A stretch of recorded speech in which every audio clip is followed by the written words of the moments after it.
कभी सोचा है कि पैसों को लेकर जो कुछ भी सिखाया गया है वो शायद अधूरा हो या शायद गलत हो?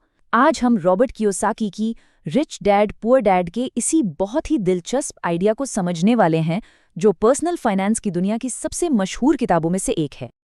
ये किताब शुरू ही एक बहुत बड़े और कह सकते हैं एक विवादास्पद विचार से होती है। ये कहती है कि हमारा पूरा एजुकेशन सिस्टम हमें पैसे के लिए काम करना तो सिखाता है, पर पैसे से अपने लिए काम कैसे करवाना है ये कभी नहीं सिखाता। और इसी वजह से हम अनजाने में ही एक ऐसी जिंदगी के लिए तैयार हो जाते हैं जहां पैसों की तंगी बनी रहती है। अब इस किताब की पूरी नींव टिकी है दो अलग अलग पिताओं की सोच और उनकी सलाह के टकराव पर। एक तरफ थे कियोसाकी के अपने पढ़े लिखे लेकिन हमेशा पैसों के लिए परेशान रहने वाले पिता, जिन्हें वो पुअर डैड कहते हैं, और दूसरी तरफ थे उनके सबसे अच्छे दोस्त के पिता, जो एक बिजनेसमैन थे, यानी रिच डैड। और इन दोनों की सलाह में जमीन आसमान का फर्क था।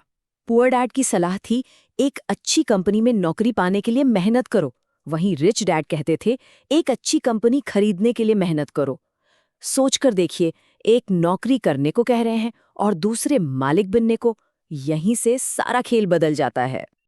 ये फर्क सिर्फ सलाह का नहीं था, ये तो उनकी पूरी मानसिकता, उनकी माइंडसेट का था। जैसे पुअर डैड कह देते थे मैं ये नहीं खरीद सकता, और बस वहां पर बात खत्म, सोच भी खत्म। लेकिन रिच डैड वहीं पर एक सवाल खड़ा करते थे, अच्छा मैं इसे कैसे खरीद सकता हूँ? एक छोटा सा बदलाव, लेकिन ये दिमाग को जवाब ढूंढने पर, रास्ते खोजने पर मजबूर कर देता है। तो पुअर डैड की ये सोच आखिर ले कहाँ जाती है?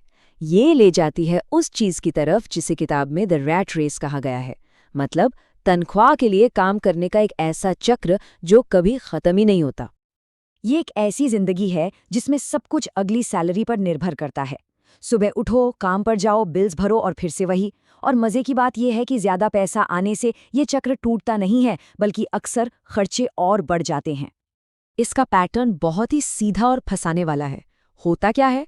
पैसा कमाने के लिए नौकरी मिलती है, सैलरी आते ही कुछ खरीदने की इच्छा होती है और पैसा खर्च हो जाता है।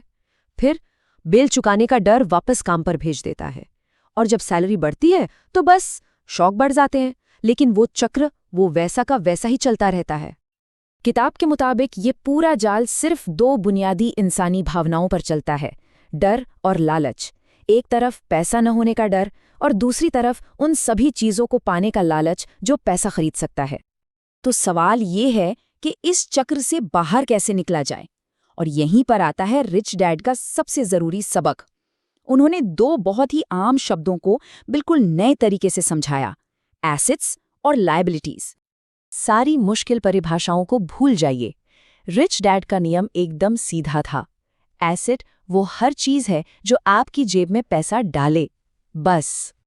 और इसके ठीक उलट, लाइबिलिटी वो हर चीज है जो आपकी जेब से पैसा निकाले। ये सुनने में बहुत आसान लगता है, लेकिन ये छोटा सा फर्क ही सब कुछ बदल देता है। और इसी सीधी सी परिभाषा से किताब का सबसे विवादास्पद सवाल सामने आता है, जो सालों से चली आ रही एक मान्यता को चुनौती देता है कि क्या किसी का घर उसका सबसे बड़ा एसेट है? रिच डैड के नजरिए से देखें तो जवाब है नहीं। उनका मानना था कि घर एक लायबिलिटी है। क्यों? क्योंकि वो आपकी जेब में पैसा डालता नहीं है, बल्कि लोन की किश्तें, प्रॉपर्टी टैक्स, बीमा और मेंटेनेंस के नाम पर लगातार आपकी जेब से पैसा निकालता रहता है। किताब का तर्क है कि ज्यादातर लोगों के वित्तीय संघर्ष की जड़ यही एक गलतफहमी है। गरीब लोगों का सारा पैसा सिर्फ खर्चों में चला जाता है। मिडिल क्लास ऐसी लायबिलिटीज खरीदता है जिन्हें वो गलती से एसेट समझ लेता है, जैसे कि घर या गाड़ी, जबकि अमीर लोग वो अपना पूरा ध्यान और पैसा सिर्फ इनकम पैदा करने वाले एसेट्स बनाने पर लगाते हैं। तो अगर अमीर लोग सिर्फ एसेट्स बनाने पर ध्यान देते हैं, तो इसका असल जिंदगी में मतलब क्या है? ये हमें किताब के तीसरे बड़े सबक पर लाता है, जो है अपने काम से काम रखो। इस बात को समझाने के लिए मैकडॉनल्ड्स के संस्थापक रे क्रोक की एक बड़ी मशहूर कहानी है। एक बार उनसे कुछ MBA स्टूडेंट्स ने पूछा कि वो किस बिजनेस में हैं, तो उनका जवाब सुनकर सब हैरान रह गए। उन्होंने कहा, मेरा बिजनेस हैमबर्गर बेचना नहीं है, मेरा बिजनेस रियल एस्टेट है।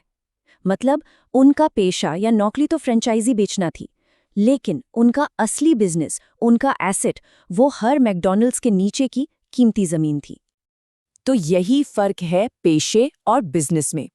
पेशा वो है जिससे बिल्स चुकाए जाते हैं, लेकिन बिजनेस वो है जिससे एसेट कॉलम बनाया जाता है।